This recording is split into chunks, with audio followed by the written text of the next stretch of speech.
Dear students, today I am going to start the first poem of your book, and that is My Mother at 66. This poem is written by Kamala Das. Before starting this poem, like to tell you about the poet Kamala Das. Kamala Das was born in Malabar, Kerala in 1934. She is known as India's one of the most foremost poets. Foremost means होता है predominant, सर्वाधिक महत्वपूर्ण, यानी वह भारत की सर्वाधिक महत्वपूर्ण poets में जानी जाती है. Her works are known for their originality, versatility and the indigenous flavor of the soil. उनका जो कार्य है वो उनकी वास्तविकता, वर्सेटिलिटी, बहुमुखी प्रतिभा and the indigenous flavour of the soil, और मिट्टी की जो स्वदेशी भावना है. इंडिजीनियस फ्लेवर मीन्स होता है स्वदेशी भावना, उसके लिए जानी जाती है. Kamala Das published many novels and short stories by the pen name of Madhava कुट्टी. और खास बात यह है कि कमला दास ने जो भी कार्य किया उसमें उन्होंने ह्यूमन बॉन्डिंग को बहुत अच्छे तरीके से दिखाया है. My mother at 66 is one of the best example of human relationship between a mother and her daughter.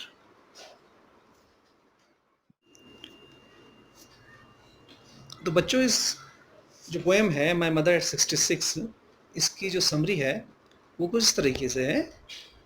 In this poem when the poet was returning from her parents home and was on the way to the airport, her mother was accompanying her. तो इस poem में जब poet अपने parents के घर से लौट रही थी और कोचीन एयरपोर्ट के रास्ते को थी, उसकी माँ उसके साथ बैठी हुई थी.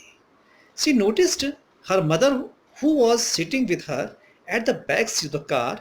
She was sleeping with her mouth wide open. तो कमला दास ने नोटिस किया कि उसकी माँ जो उसके साथ कार की किसी सीट पर बैठी हुई थी, अपना मुंह खोल करके सो रही थी.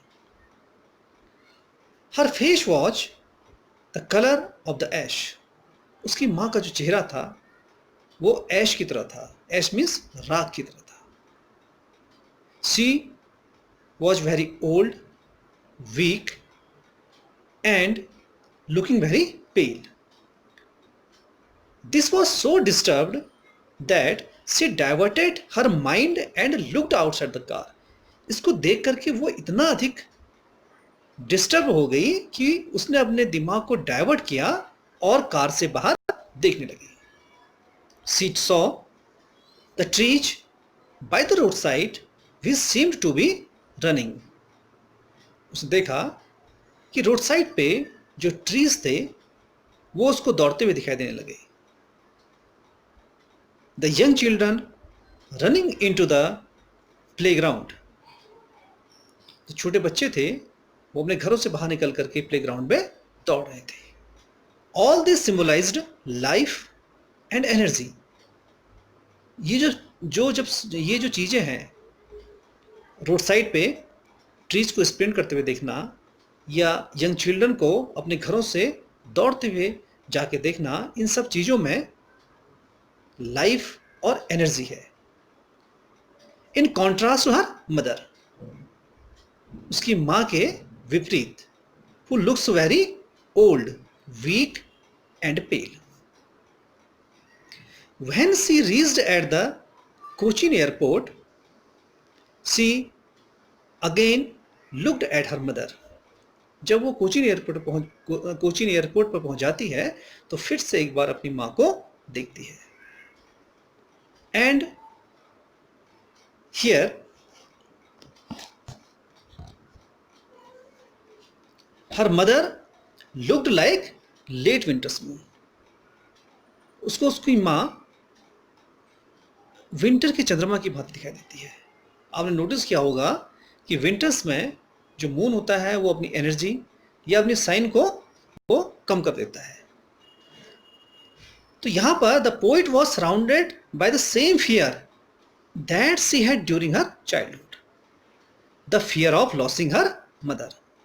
तो यहां पर जो पोएट कमला दास थी वो फिर से उसी भय से घिर गई जिससे वो बचपन में रहा करती थी, और वो भय था लॉसिंग हर मदर, अपनी माँ को खोने का। She thought that maybe this was the last time that she saw her mother alive. उसने सोचा कि संभवतः यह अंतिम बार था जब वो अपनी माँ को जीवित देख रही थी। But she try to come out of this sadness, लेकिन उसने इस दुख से बाहर निकलने की कोशिश की। And smiled at her mother, और अपनी माँ को देखकर मुस्कुराने लगी। She said that very soon she would see her again. उसने कहा कि बहुत जल्दी वह उनसे फिर से मुलाकात करेगी। तो बच्चों, ये इस पोएम की समझी थी। Now students, I am telling you the explanation of the poem My Mother at 66. Here you can see. Driving from my parents' home to Cochin last Friday morning, I saw my mother beside me.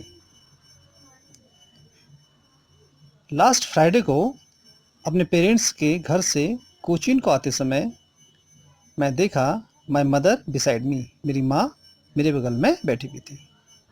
As I told you earlier that when the poet was returning home from her parents' home and was on the way to the airport, her mother was accompanying him. उसकी माँ जो थी वो उसके साथ थी।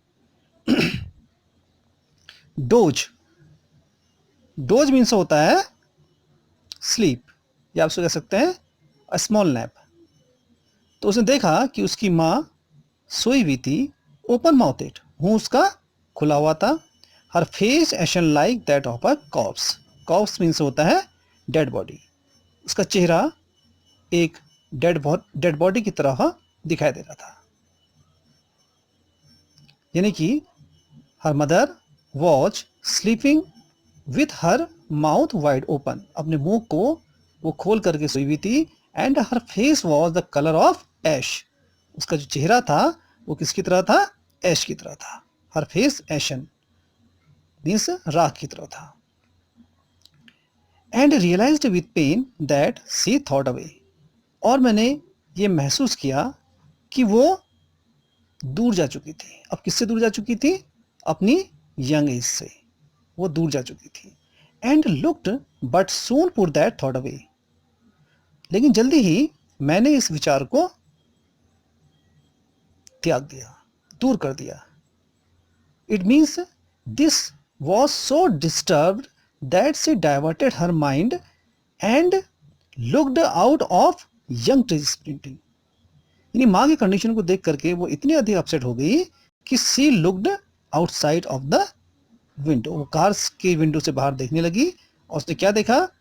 Looked out at young tree sprinting, tree जो थे वो स्प्रिंट कर रहे थे। स्प्रिंट मीन्स होता है रनिंग। आपने नोटिस किया होगा जब आप ट्रैवल कर रहे होते हैं गाड़ी में और गाड़ी की विंडो से अगर आप बाहर देखें तो आपको लगता है कि रोड साइड पे जो ट्रीज हैं वो भी गाड़ी के साथ स्प्रिंट कर रहे हैं, दौड़ रहे हैं।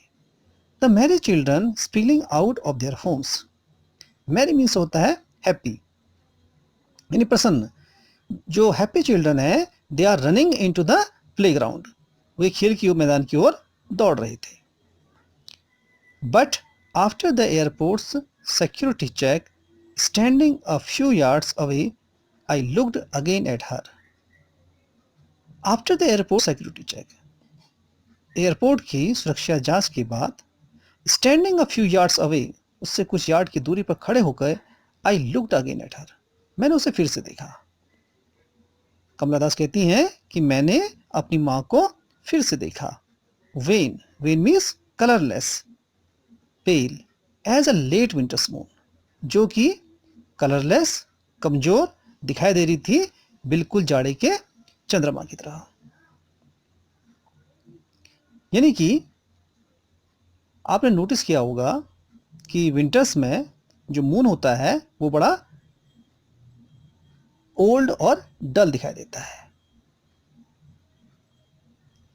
तो उसी प्रकार से जिस प्रकार से विंटर का मून ओल्ड और डल दिखाई देता है, तो उसकी माँ भी बिल्कुल वैसे ही दिखाई दे रही थी। And felt that old familiar एक, और मैंने वही पुराना जो उसके चाइल्डहुड का फियर था, उस दर्द को महसूस किया। आप कह सकते हैं कि the poet was surrounded by the same fear that she had during her childhood. Poet फिर से उसी भय से घिर गई थी जिससे वो अक्सर बचपन में घिरा रहती थी। और वो भय क्या था? The fear of losing her mother, अपनी माँ को खो देने का भय। तो ये जो भय था उसका क्या था? चाइल्डहुड का एक भय था।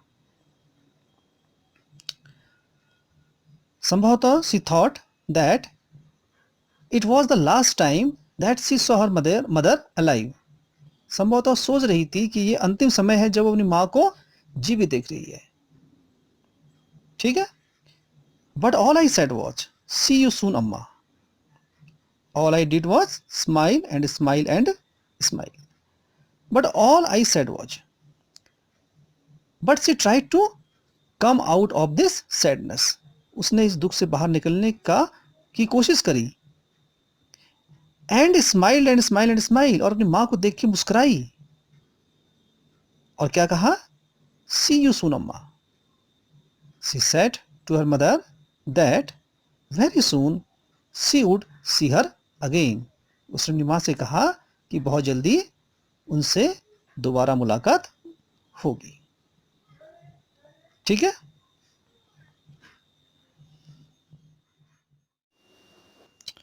बच्चों अब जो पोएटिक डिवाइसेस इस पोएम में कमला दास ने यूज किए हैं उसके बारे में थोड़ा डिस्कस कर लेते हैं। सबसे पहले बात करते हैं राइमिंग स्कीम की। तो in this poem the poet does not use any rhyming scheme. इसमें कोई भी राइमिंग स्कीम पोएट ने यूज नहीं की है। So we can see it's a blank verse. It is written in a blank verse. There are some figure of speech used in this poem. The first one is simile. Simile यानी उपमा अलंकार। Simile is a figure of speech that expresses a comparison between things of different kinds. Simile एक ऐसा अलंकार है जिसमें हम दो different kind की चीजों के बीच में तुलना करते हैं। And usually formed with like or as. So in this poem, the poet uses the device of simile on two instances. दो जगह इस पोएम में पोएट ने सिमली को यूज किया है।